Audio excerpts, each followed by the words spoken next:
one hell of a job. And the only thing else I got to say is, how about this, Cowboys?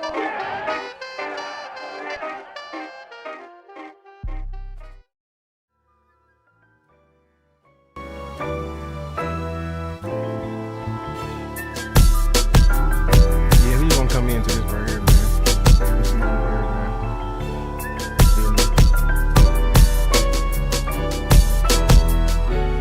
Welcome back, everyone. Welcome back to another one, man.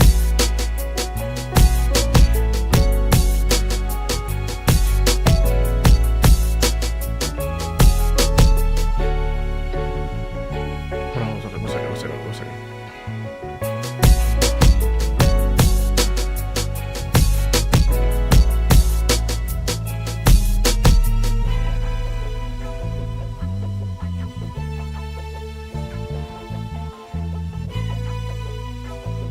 Okay, welcome back, everyone. Welcome back to another one. My bad, y'all.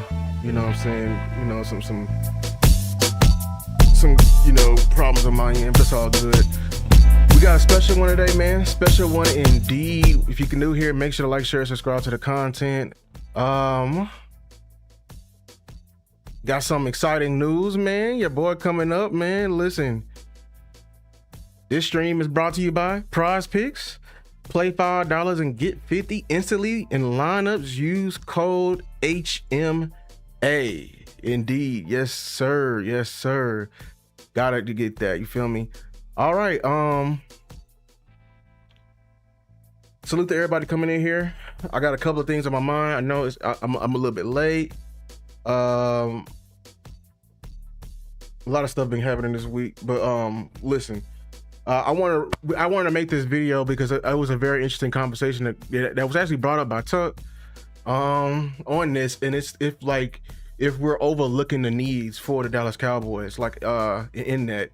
And the reason why I bring this up is because of the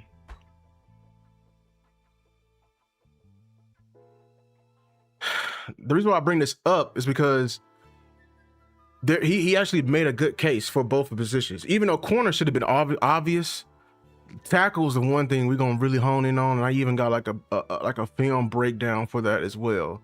You know what I'm saying? So yeah, we're gonna hop into that today. But before we get there, make sure, like I said, to like, share, subscribe to the content. Let's get right into what he said so we can react to it. You know, you're closer to the ball. There's different ways you can build it. You have to, again, this is the first time I've heard it. I think Christian was at it, and you have to be able to fit the run like a linebacker.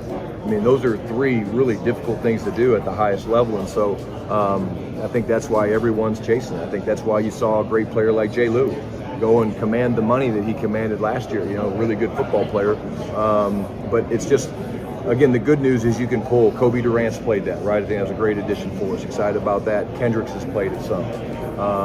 But at the end of the day, we'd love to have a guy that would allow us to keep DaRon outside, you know, and we feel like DaRon's got the ability to kind of shut off a side of the field, and we'd rather keep him outside than move him inside. So, and I said this in my other lives. From now on, when Shotty begins to start talking hyperbolic and like he's clearly like, I don't want to say lying, but you know, if I put it bluntly, when he begins to like really start to like really over exaggerate or under exaggerate, I believe the player he's talking about is in trouble. I believe he's in trouble because something is being implied, and every person he's done that for, it like ended up not being on the team shortly after. Like when he came in and he was very much so underselling Mozzie, even though some people don't even want it, or when he started underselling Kenneth Murray, even though some people would disagree, but like Jack Sanborn was worse, or when he started underselling Diggs when Kyer Elam was a lot worse. You know what I'm saying? When he started underselling or he started overselling Osa, when like saying Osa can be like a run stopping 4-eye when that's never been him in his entire life. I've just learned to now put the magnifying glass, because they're looking to get rid of this player, or in the next opportunity they can and they will get rid of that player. And that's just my assessment on that. So like with Maris, him, like when he was describing Maris, saying he can beat his edge rusher using his length and everything like that, when in reality we all know that Maris is learning a new position that he's never done before. Come on now. Or you know what I'm saying, like, that's, I got my eye on Maris, because like I really firmly believe, I said this last night, like Maris just literally unfortunately got placed in a situation where he got pushed and he's become a victim of sponsorship.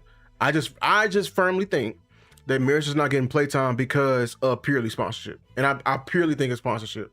Because the way they're moving, him being a rookie under Zimmer, having some promising future, and you bringing in the very next year 3 new linebackers, and all them linebackers end up playing over him. Yeah, even when the guys you brought in end up started to fail, like a Sanborn, like a Murray, you still didn't consider him. Yeah, it's sponsorship. That's just me, and I'm standing by it. So same thing with Bland. Bland, we know his injuries and his injury history and how it's been stacking, but we, like, when he starts to say stuff like, oh, he can take away a half of the field, this is where I get to question him and everything like that. And I just really question, like, this doesn't make any sense. Like either he's being pushed on, like people already said it before, that Bland got to play as soon as he come back, which is already a bad idea. That's not being conducive to winning. And then at the same point, like, I think Bland, the next out they can, once that guaranteed money is up, or once we have a suitor, he has enough good film, they're gonna try to get rid of him. Because at the end of the day, Bland is not a shoddy guy, and Bland surely ain't no damn Christian Parker guy. So here's the next thing he said.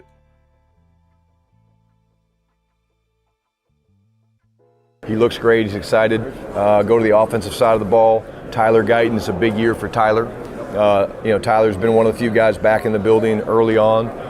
It's crazy. All these guys have, spots that they train, and we're fortunate because most of these guys want to live and stay in Dallas. So most of them train in facilities that are around the area, so they come in and do stuff. But those 2 guys pop into my mind.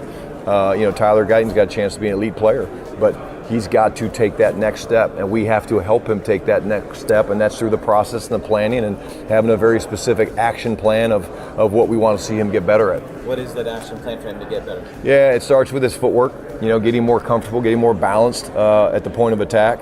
And then again, there's his hand usage. He's really a young, raw left tackle, defensive lineman, right tackle in college, left tackle that's missed a bunch of times. So the biggest thing for him will be having a great, healthy offseason. How do you do that? Well, Luke Schoonmaker figured it out last year. He had a great plan leading up from February, March into the offseason program, and that's what Tyler Guyton's done thus far.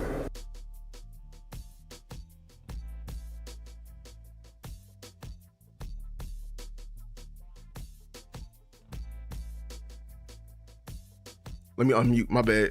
So let me start. I thought what he said about Tyler Guyton was spot on. You know what I'm saying? And that gives me hope that he really do, him being spot on with this, it gives me hope that he actually really does believe in Tyler Guyton. And I know many have the opposite feeling on Tyler Guyton, but if you've been here, I know I got a lot of new subscribers. If you've been watching, we do film sessions after every game on the trenches, D-line and O-line to be exact. We even do the whole, we'll scout the whole team, but we really focus on there because we know that's what the game is. First Bland, last congratulate. Nobody care about the big folks. But the reason why, what he gives me hope, everything he said, from the footwork being an aspect, we're gonna write that down because when we get ready to look at this film, we're gonna take that into consideration because that is true. His footwork, his hand punches and everything like that. Everything I've been saying about him and his landmarks with his hands has always been a question. We cannot deny that. And then lastly, him having a plan. But the main thing that really gives me hope, and honestly, with people who are wanting to get the tackle, that is, I'm gonna kind of get in my head of myself. That's the only thing to be in concern for Tyler Guyton, and that is the health aspect of it. So when he said that, he was spot on with that health. You know what I'm saying? Like he was spot on with that health. So, but everything else, I pretty much it gives me hope. One question going back to is Nate Thomas still in the mix? Absolutely. Yeah, I should have mentioned Nate. You know, Nate's another guy with a ton of upside, a ton of talent.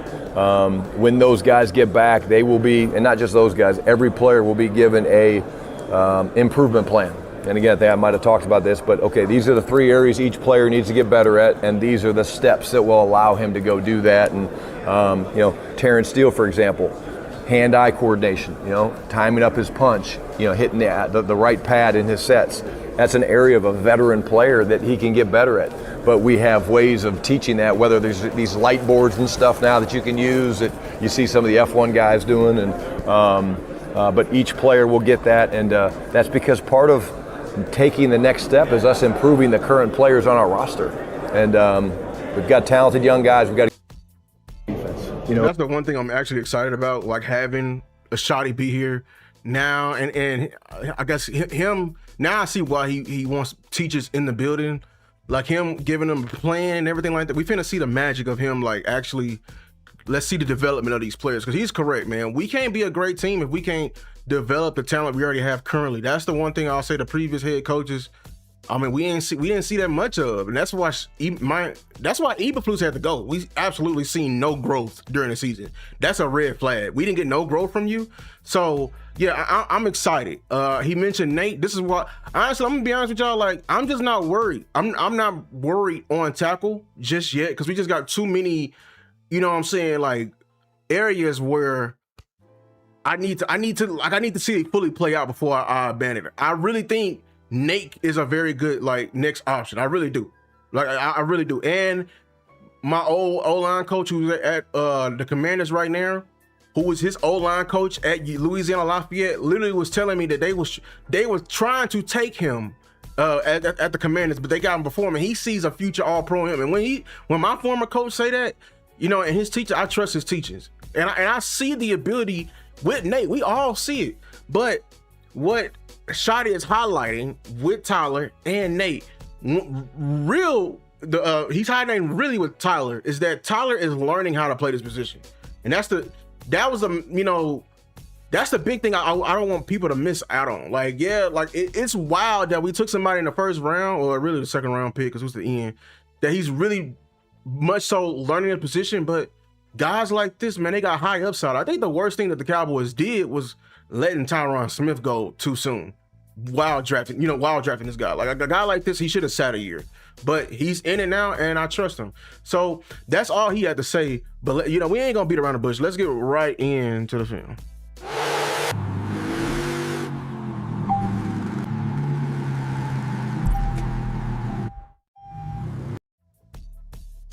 All right, we're gonna get right in. We ain't gonna beat around the bush.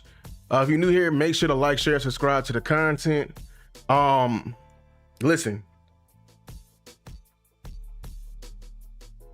I got to cut up because I already did this film session before, like in the middle of the season when people were really on Guyton, but I'm really gonna show it here, his growth from year to year, from his rookie season to now. And I'm going to highlight it right now. And I used, actually, this is why when you hear, like, when I start talking about stuff, like about teams we went up against, I don't be talking like just because. There is, like, when I know this is a Guyton breakdown, but when I was highlighting this kid right here, this guy right here in Thibodeau, and I literally be saying, like, hey, don't look at the stats, just look at the film, and how he be really disrupting us. He be really disrupting us. We absolutely struggle with him. So this is the 2024 cut up.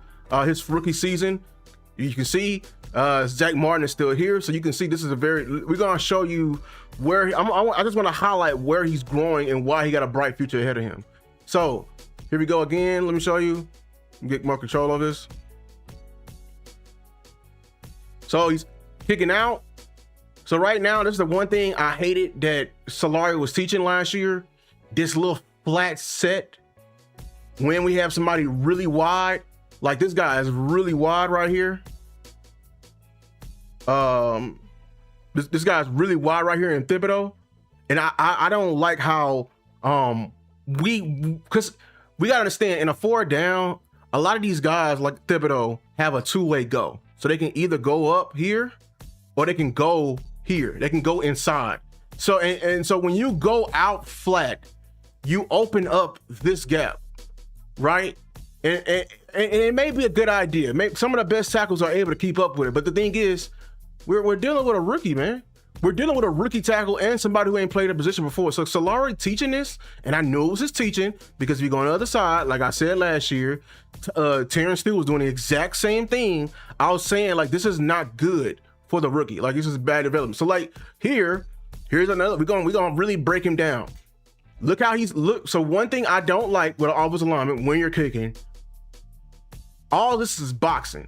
We got BT Jordan in the building right now, right? You know what I'm saying? Like he's one of our specialist coaches now.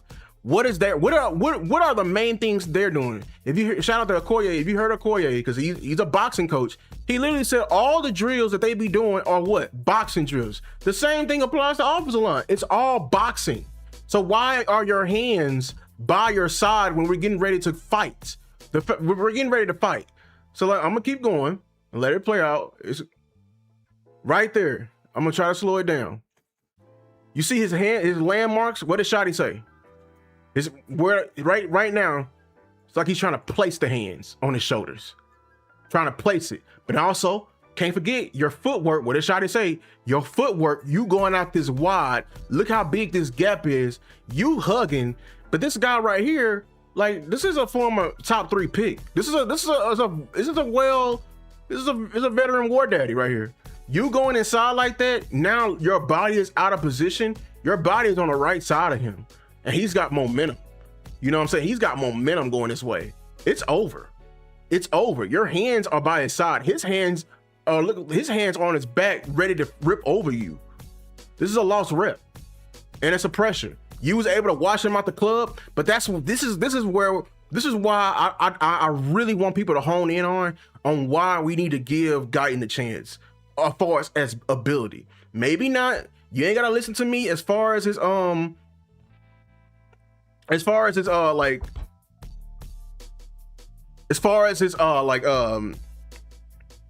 history, his injury history. I believe that is a major concern. But as far as his ability, this is where, because look, right here, a lot of people like Thibodeau is free.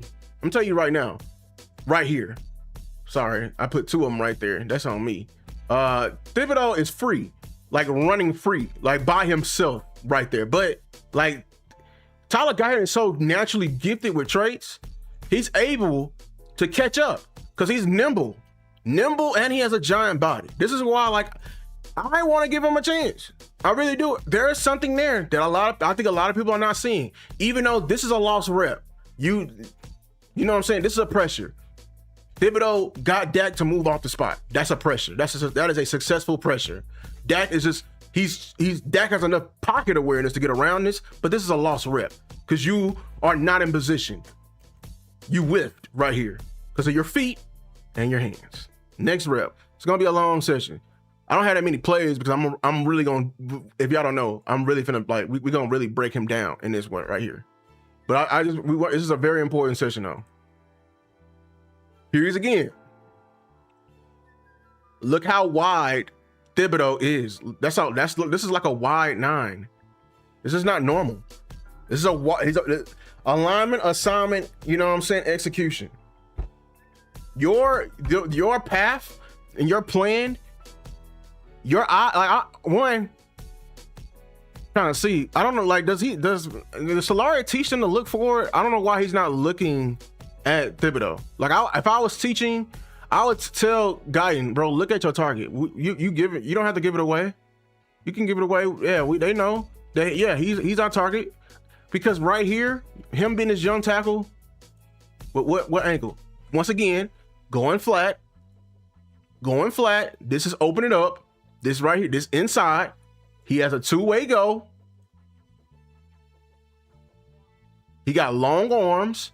You're not developed with a punch. You don't have a natural counter versus the arms. So what are you gonna do? This is you know what I'm saying? You lean off balance with your punch. You didn't punch him, and he's coming to swipe hard. He's stronger than you naturally. He's just stronger than you. Naturally, get around. Look, we got the ball off. This is oppression.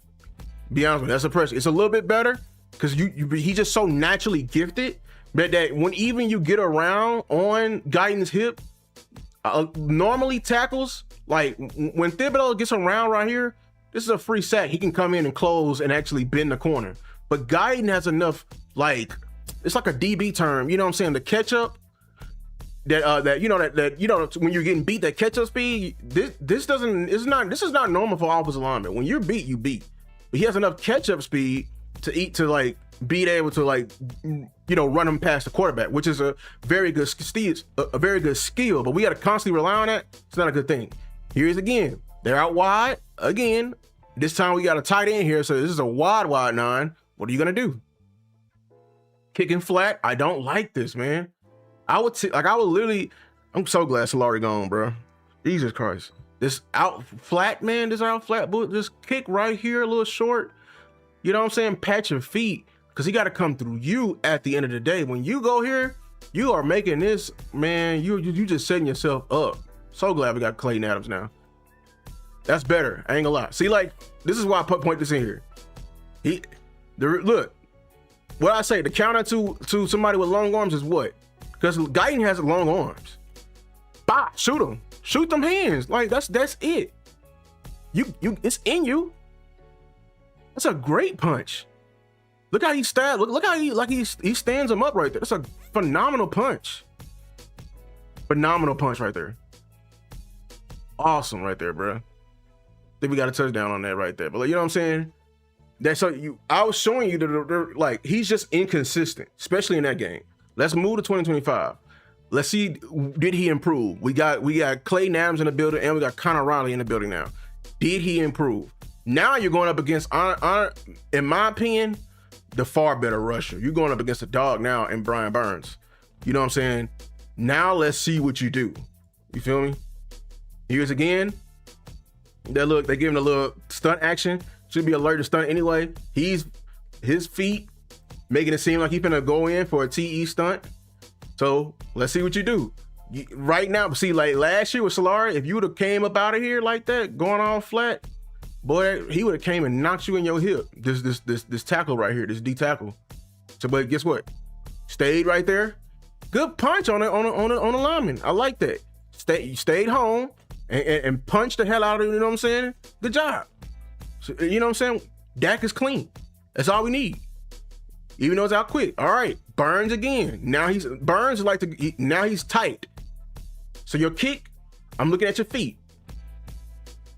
Burns is tight. All right. So there's another rusher. Burns is tight because he was stunning inside. There's another rusher coming in. See, I didn't like that though. This is where your footwork is iffy, because you should have eyes and be alert. This is the development part that we got to get, because right now, him being tight, him stunning inside, we need to know basic football, man. Everybody on the defense is responsible for a gap. So if he's going inside, somebody is coming to replace his outside gap, and you're on the slide side. Like Tyler Smith is sliding with you. What are you nervous for? You know what I'm saying? Like, he's sliding with you. There's absolutely nothing to be worried about. Hold on, y'all. Give me 1 second. I gotta make a phone call real quick.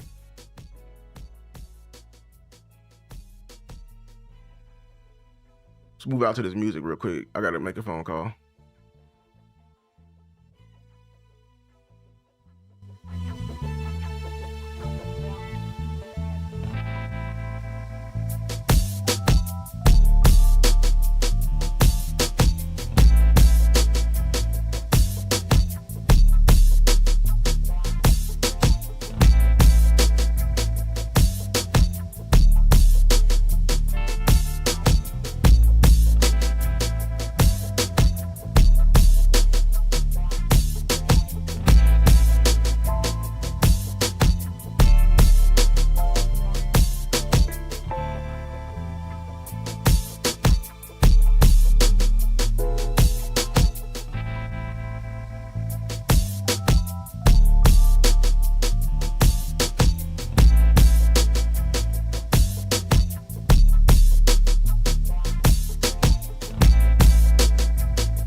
back to it.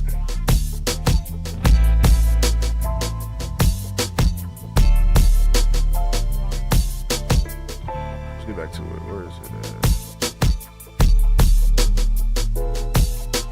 Okay.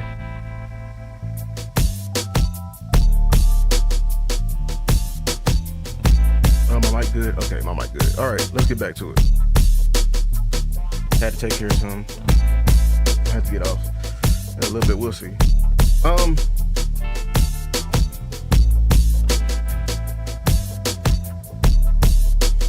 All right. Yeah, he just had bad eyes right here, and I don't like his route and his kick that he does right here. Honestly, like that little. I think he's trying to. Just not smooth in his kick. He's just not smooth in his technique right here. Like, you know, he takes this little false step forward. You know what I'm saying? He does a little false step forward, and then he goes back. I think he's just trying to, you know, like, be worried because he just got hit with a stunt just then. But even then, like, bro, just keep working. You gotta be smooth on that. That's all footwork right there, and footwork and eyes. Here's again. I like this one right here. So like you see how that little look at his feet right here. Look at his feet.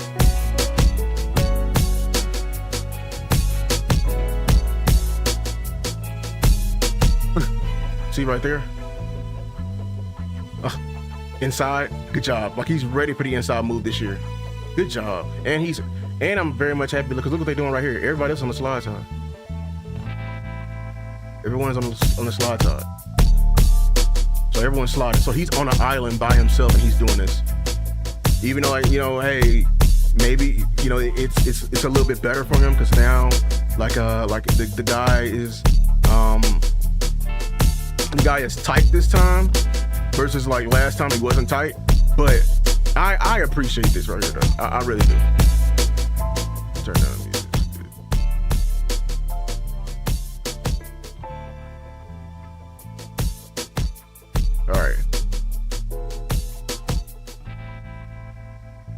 All right.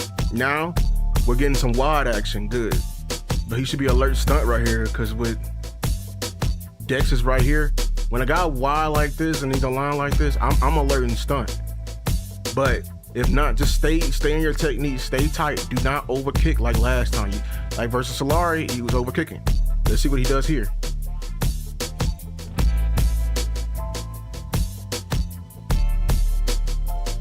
Going a little wide, a little bit more vertical in this set though. I like, a little patient. I love the patience with it. Come back with it. Not drifting like he was. You know what I'm saying? Sit back. That's where we gotta improve in. Right there with the hands. The hands gotta improve. The hands gotta improve, man. Look, one more time. See, that's that move right there. That dip, that's why the dip is crucial. Because you know what I'm saying, where tackles with bad hands and bad eyes, but with like landmarks, you need to be punching him. If you punch him, this is why it's important for offensive linemen to develop hands. It's important. Because when he dips like that, you can punch that and you can widen him. And now Dak can step up. But you can't whiff. This is something you can't whiff on. This is something you cannot whiff on. You know what I'm saying? Keep going.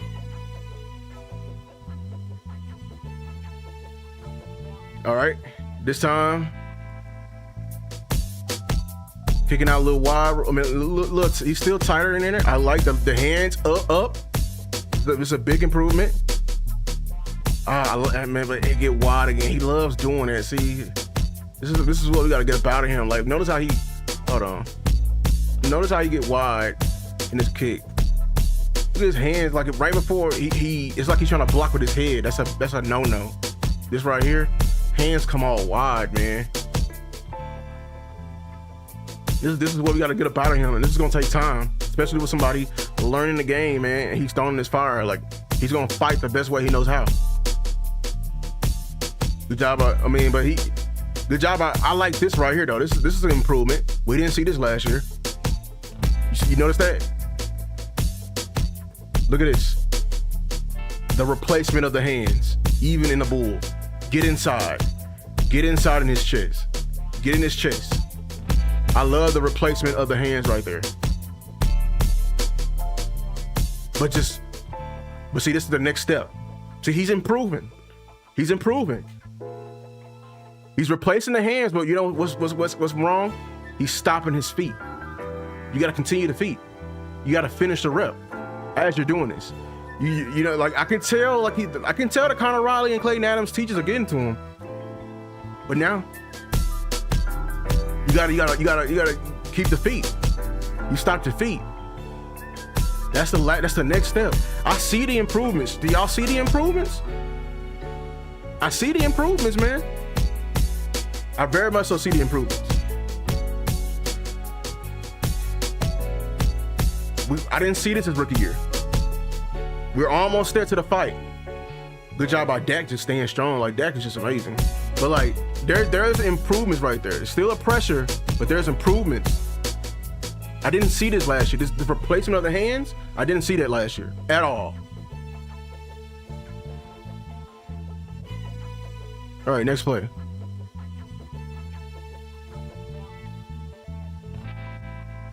Now this is right. This is the inconsistency right here. See, even though you can do it sometimes, great players, great linemen, you got to win every time.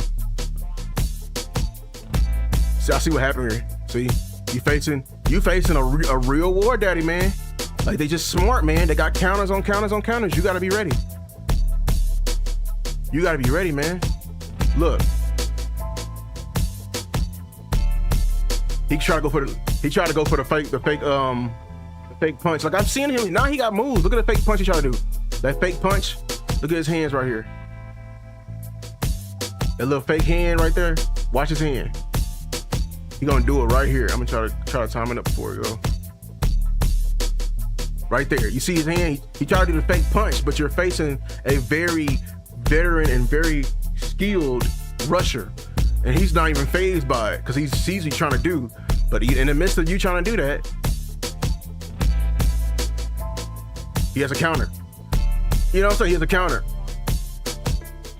I appreciate him trying new things. I see the improvements.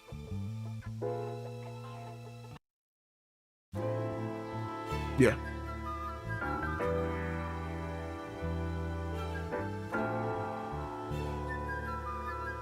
Good job staying tight right there. Only thing is, he's just catching. He's just catching right here. He's learning, you know what I'm saying? You see, he's like that, bro. Brian Burns is a gifted rusher, man.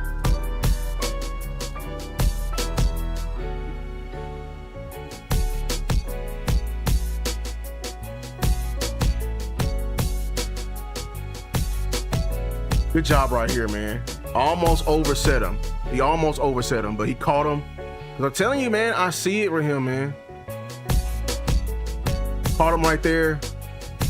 Goes inside. Wait, presses inside. His athleticism saves him, but good job right here. I just want a little bit more punch. You saw, like, when Brian Burns done that, you gotta punch him. You feel me? So.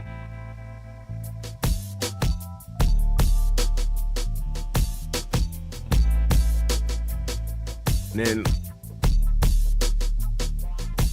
see, it's just not consistent. That's why it's important for you to get a punch. This is where the development gotta happen. This is where the development gotta happen. So, overall, I see the progressions with Tyler Guyton. Like, I see him trying to try new things. I'm seeing the development with that. You know, as far as the ability go, I think Cowboy Nation just need to get a little bit more patient with him on that. Just be more patient with him. Cause I'm starting to see, like, when he's taught proper technique to stay inside out, he does it. I'm starting to see him have a little bit more hand fight, him replacing the hands. It's just consistency. And this is what Schotty said.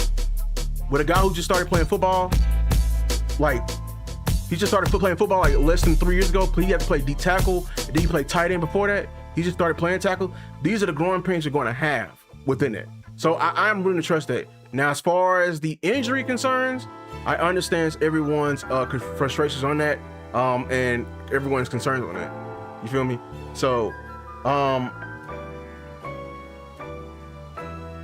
overall, like, why I made this video and why I did this live, because I mean, like, some people are like Tuck brought up, like, how would they view it? Would they view like Tyler Guyton as a lost cause at left tackle and actually try to add someone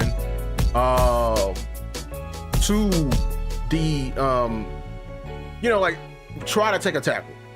And to me, I would say this is the wrong class to be doing it if they're having it. Like, I wasn't gonna do this, but let's do it anyway. Let's just do it anyway. We're gonna build this plane while we're in the sky.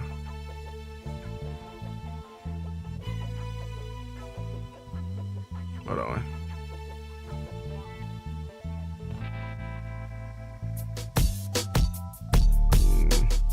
Hold on, y'all, my bad. All right, this is the one. So let me do this. We're gonna build this plane while in the sky. We're gonna talk some draft today. We are. We're gonna talk a little bit of draft. I can show y'all what I have just so far. So I can like give my explanations on today. I'm still very much so early in tackle, but I think I'm enough.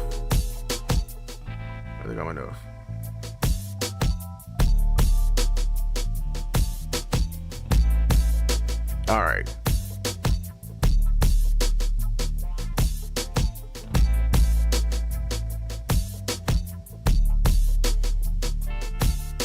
Let me try to do this. Nope.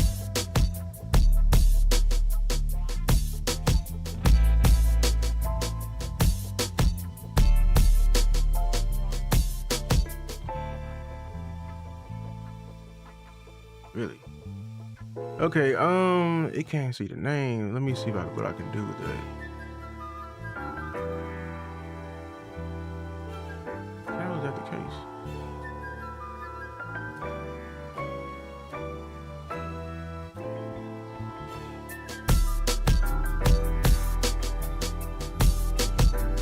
Oh, let me see. Yeah, that's one. Okay, let's do this. All right, there we go. So yeah, I'm gonna show y'all my database on this because I'm gonna get the explanation why.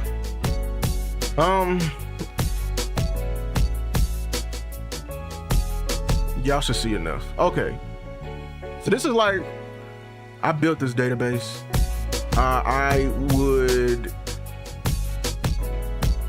It took me, I mean, I wouldn't advise to do this because it took me like a week just to do it, but it's got me very organized in the work I do. I will say that. So I very much so appreciate it. So now, here's my thing. This is why, like, I've been honestly quiet on linemen this year. Because I've been evaluating some. Like, I've been evaluating some guards. I need to do more. But I've been focusing on defense, and I've been focusing on like the special teams, free agency. So I am not as high as I was, or even previous years, on this tackle class for so far. I'm still going through. As you can see, I still got some names to go, but this is names that shouldn't be there like at 12. I did enough to do like an analysis on people at 12. I'm gonna tell y'all right now, like, my top tackle is not everybody else's tackle. My top tackle is Max Ihenachor out of Arizona State. Like, by far. I gave him a 89 overall. You know what I'm saying? Like, I love his film coming out. But I wouldn't consider him at 12 though. I would consider him in the second round. I was high on Max Ihenachor when people still have fifth round grades on him. So it's still people I can maybe find somebody in here. It's most likely I won't find somebody worthy of 12 in here. But like, I put it right here. Max is the most underrated offensive tackle. Year over year riser, which means he got better every year. Visually and functionally like a different player early on tape. And as y'all know, I brought in my old teammate who's his current coach right now, and he confirmed this because he gave me some insight I didn't know. Max Ihenachor just started playing football less than, you know what I'm saying, like a couple of, years ago, like literally like less than 4 years ago. Like he started playing football. So my analysis, what I saw him on tape, I can confirm. You know what I'm saying? Like, noticeably, gains in his upper body strength. I don't know why I did that.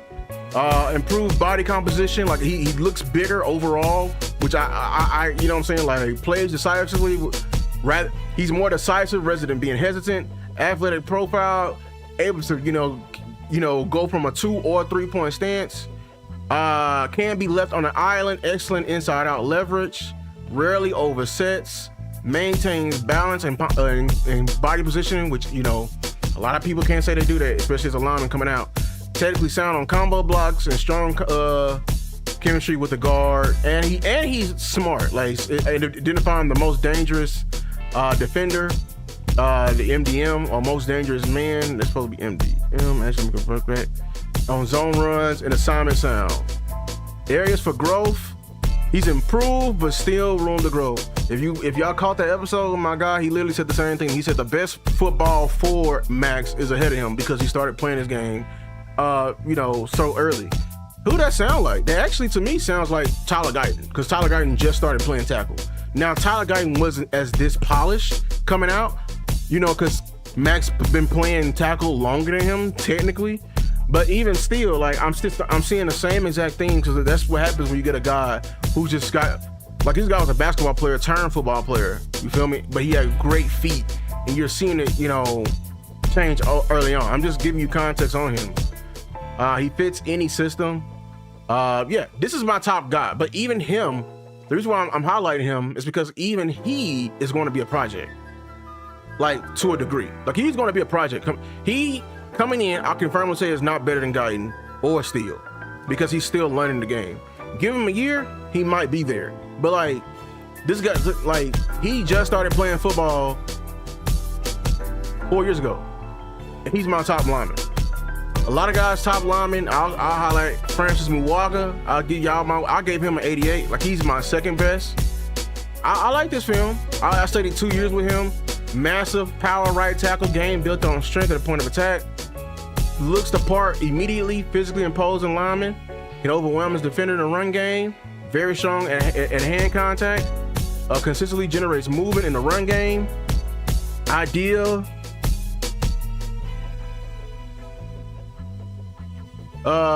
duo power downhill concepts. Thrives on attacking defenders rather than reacting.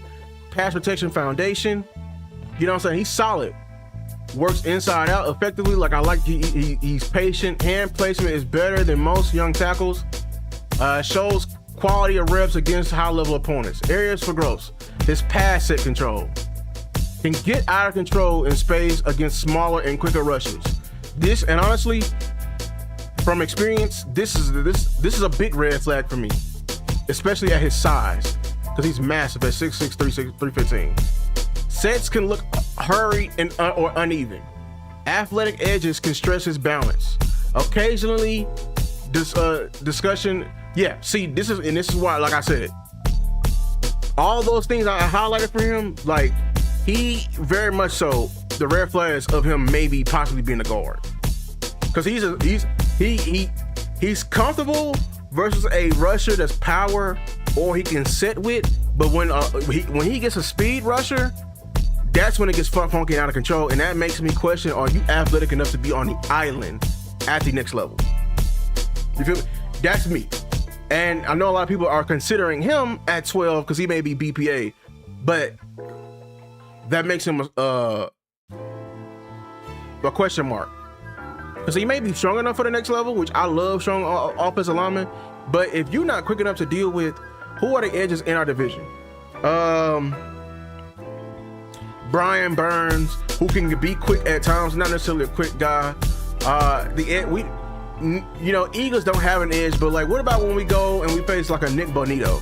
Like speed edges are actually very common, or when he's healthy on Micah Parsons. Speed, or when we face a Nick Herbig from the Steelers. If you can't handle college speed, How am I supposed to trust you handling NFL speed edge rushers? You know what I'm saying? When they're healthy.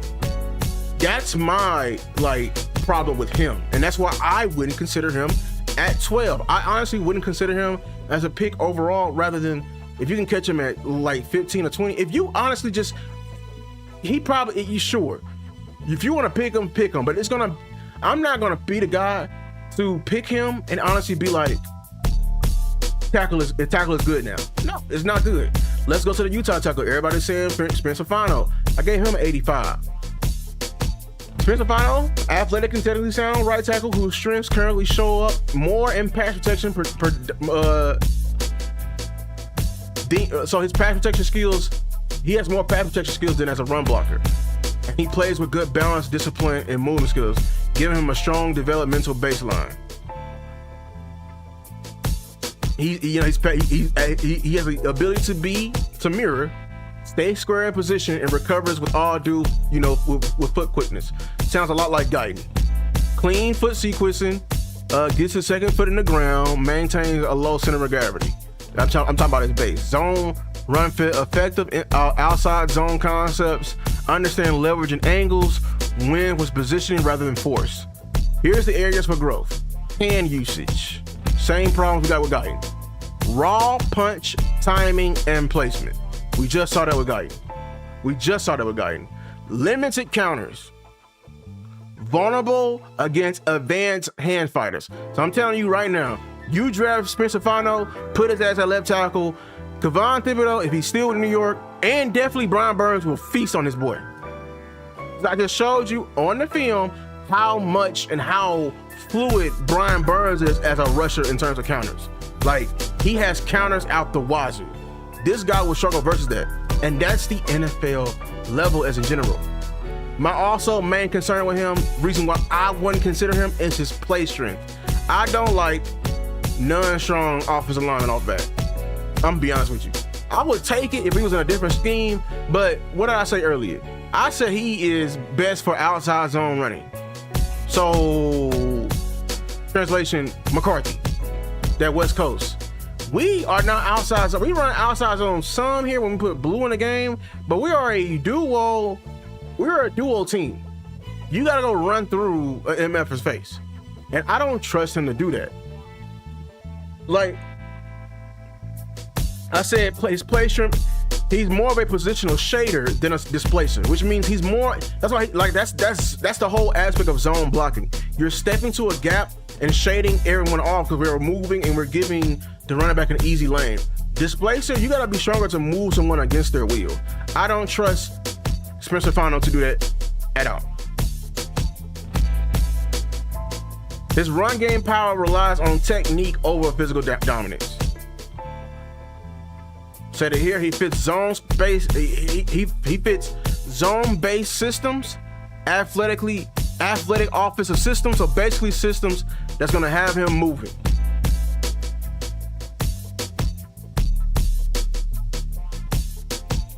We're not a zone-heavy scheme. We're balanced at times because we got Clayton Adams, but we're not that. My next guy, who I should change my rankings, who I actually kind of like over Muwaga and Fano, is Blake Miller out of Clemson. Probably the only Clemson player I would say for sure I like this year. Blake Miller looks the part as an NFL tackle from a physical standpoint. 6'6", 315. Notice how him and Muwaga are pretty much the same size, but when I tell you on film, everyone don't carry their weight the same. Blake looked like he got big enough, like he was small and got big to 315. Fuaga looked like he was bigger and got to 315. And honestly, I don't think that's Fuaga's true weight. That's PFL, to be honest. This is how he looks on film. I can tell. On the film, he moves well in pass protection, showing solid patience in his kick slide and ability to operate in space. In the run game, he plays with grit and showing willingness to try defenders and try to move defenders against their will. He has displacement. I'm remembering now. He was strong. However, much of his development comes down to improving his technical consistency, particular with hand placement. So he's the opposite. So these guys, they had the technique, Even though Mwaga has a technique, just not physically capable, like from a a build perspective of being like not fast enough. He's fast enough and strong enough, is that he's just not technically sound, which can be a big iffy thing. You know, that can lead to holdings or not being in a position at the next level. But as far as he gonna move somebody against their will. So he's athletically, like I said, he can move in his pass sets, smooth kick slide, lateral movement. I don't know why it does that. Comfortable operating in space. Prototypical tackle, carries his weight well, with room to add, plays with grit and competitiveness, and shows desire to move guys on a point of attack. Like that means translation is motor. Athletic enough for zone scheme and physical enough for gap schemes. So he's showing that he's scheme proof. I can see him in both. Landmarks on punches is inconsistent. This is the areas for improvement. Will miss the chest of defenders at times. Brian Burns will give him problems. Can become off balance during blocks. Needs to stay square to finish reps. Occasionally leans forward with his head. That's the problem Tyler Guyton has now. Makes him vulnerable for bull rush counter, which is the bull and rip over, because he's off balance, because he has no technique. In a normal year, Connor Riley and Clayton Adams, I trust him every day with him. But do we have time for that? If we're taking him, we're taking a guy this high, one of these tackles are out. Blake Miller is somebody I'll actually consider, to be honest with you.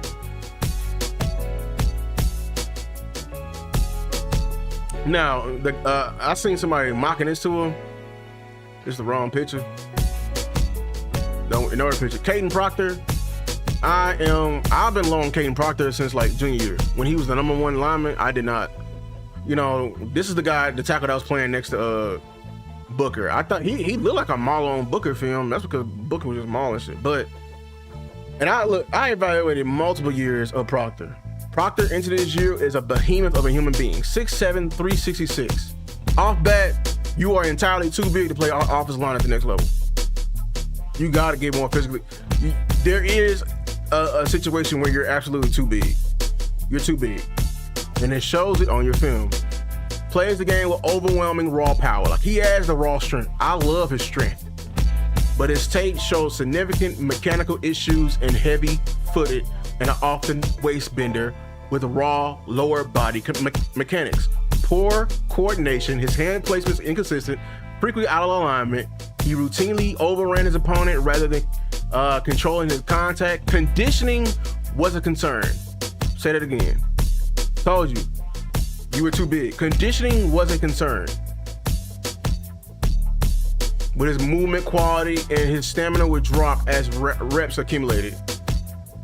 The appeal at this stage is purely physical and men's strength. Senior year, Proctor, he's senior year, got a little better, but like literally emphasis on a little better in his technical, improvement. Still remain heavy-footed. Landmarks are still scattered with his hands. Power in his frame, he still had the same thing. Like, I didn't see much improvement. To me, I don't even think he's a tackle. I think his best projection is inside that guard because of how he can move. Now, he can get back to tackle if he can get underweight, but right now, that's where I see him at. He still requires much major, a physical and technical overhaul, but yeah, raw power, everything like that. Like, if this was the pick, this is a no-no. If Caden Proctor's a pick to overtake one of these tackles, that's a no-no. Absolutely not. No. Any other week year, I would do it. I am always pro lineman. But the reason why, there's a reason I've been quiet on these linemen. I've been quiet for a reason. Like, I'm being honest. I've been quiet for a reason. And like the other tackle from Utah, I didn't even want to go. Like, I did not, he was very raw. I was kind of underwhelmed because they were hyping up these Utah tackles. From a college aspect, they're good. It's just from when you're putting it on the scouter's hat, Man. Woo. And then Monroe Freeling out of Georgia. This class is just raw. Now, let's see if I'm gonna keep going, y'all. I'm gonna keep going on these names. There's a lot more names in here, but I'm telling you right now, like, way I've been looking, this is 1, 2, 3, 4, 5, 6, 7, 8, 9. 9 got like, that's why I literally have one guy I would take, and it would be in the second round, and that's Max Ihenachor out of Arizona State. The same guy that was moving shit in a Senior Bowl, who was willing to fight, that was feisty. Him. I watched his film and I completely did not waver, because his film backed it up. He's like I'm standing firm. He is the best tackle, but he's not worthy of 12, because he's still gonna take work.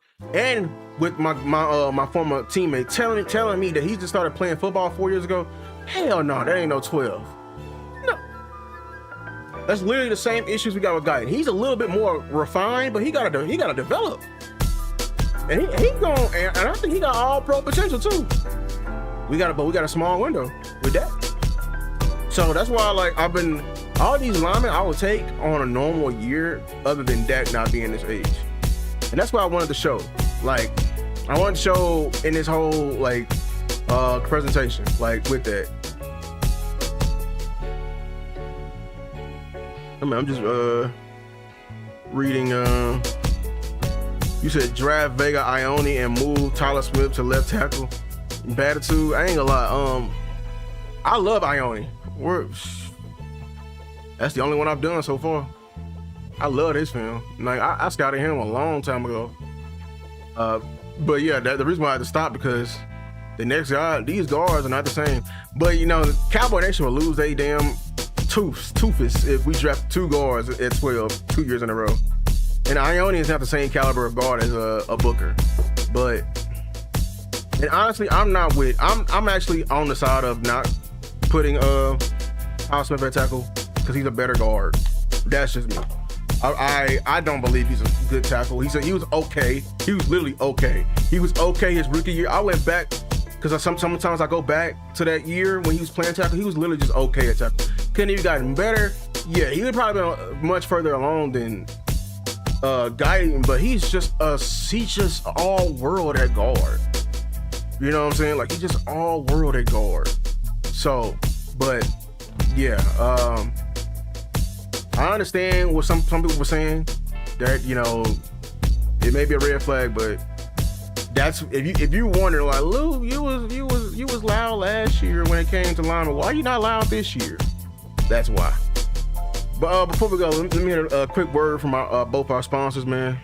Today's video is sponsored by Prize Picks. Prize Picks is the best way to earn cash while watching sports. The app is really easy to use. All you gotta do is click more or less on a few players and lock in your lineup. Prize Picks is available in most sports, including California, Texas, and Florida. There's a new follow feature where you can even follow me, Lou Takes, on the app, so you can see my lineups and copy them if you want to, if you really want to win some money. Right now, Prize Picks is doing a deal. If you play $5, you get $50 instantly using the code HMA. You cannot beat that deal. For more information on this amazing deal, it will be included in the video description down below.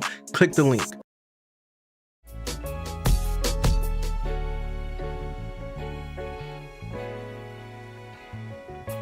So I wanted to take time to talk about one of our sponsors of the show, in Lucy. Lucy is a premium product that is 100% tobacco-free nicotine pouches made for the real pouch connoisseurs. Lucy pouches and Lucy breakers help bring an everlasting taste and flavor for a very serious and satisfying experience. Love a product that comes with great sleek packaging, easy to open, nice compact pouches. All you do is place it on your tongue and then you go for the ride. I use this on my day-to-day to help me focus on my brain fog whenever I'm coming up with new video ideas or I'm editing, taking long hours. Lucy is a product that helps me indeed increase my brain power. I can guarantee it's very much so helped me. Also, it's been, you know, a little energy boost that I use on the late nights. Whenever I'm editing on maybe a long documentary that's gonna take about 8 hours or multiple days, Lucy has indeed came in clutch when it comes to this. Lucy pouches go all the way up to 12 milligrams in strength and have a very unique shape. Lucy breakers are nicotine pouches that pack an extra punch. Each pouch holds a hydrating capsule that all you have to do is crack with your teeth,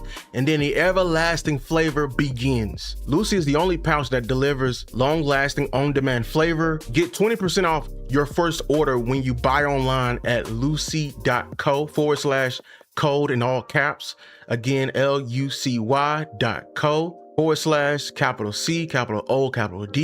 E. And if you don't want to wait, check out their store locator to find a Lucy near you and grab it today. Lucy products are only for adults of legal age, and every customer is age verified. Warning, this product contains nicotine. Nicotine is an addictive chemical. Check out the video description for more information down below. Yeah, so shout out to both our sponsors. Told you we coming up, man. Appreciate y'all, man, for real. Like, share, and subscribe to the content. Like, y'all been helping me. Y'all helping me get, you know what I'm saying? We moving on up, man, for real. Yeah, Andrew, that happens at times. Try to like turn the notification bell off and then turn it back on. YouTube would do that sometimes, I ain't gonna lie. But yeah, just I'm pretty much done. I did stop for a little bit because I had to like, you know, step out, just skip, you want to rewind. So yeah, don't worry about it. Luke, you think Terrence Hill could have a career year this year? Career year, I don't know, but can he be better? Sure, we'll see. You feel me? We'll see. For sure, yeah, we'll see. I do know like his time in Dallas is coming to an end. I'm not gonna be like, it's coming to an end, and we do need to pivot.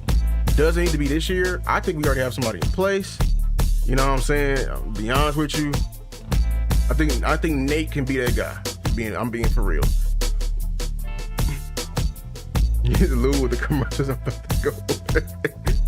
yeah, cheap. I had to, man. Yeah, got the whole commercial. Yeah, we moving up. You know what I'm saying? It's because of y'all, man. We didn't get not one sponsor. We got two of them things. You feel me? Hold on. Let me move y'all. Actually, I'm tripping. Let me move y'all overlay over here. I gotta move it over here.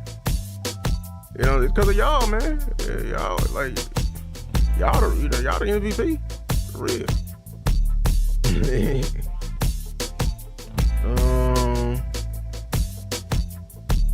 Said, man, Shiesty crashed out.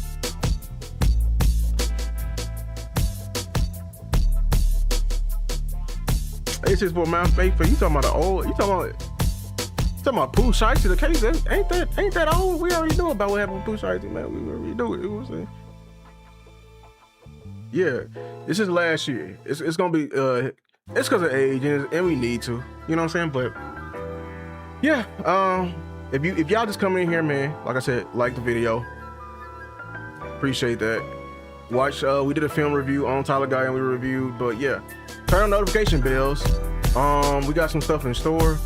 We may be going live tonight, but if not, tomorrow I should be catching up with Law. So just be on the lookout. Yeah, we're gonna probably link up with Law tomorrow since I'm back home in town. But yeah, man. Until next time, y'all. Peace.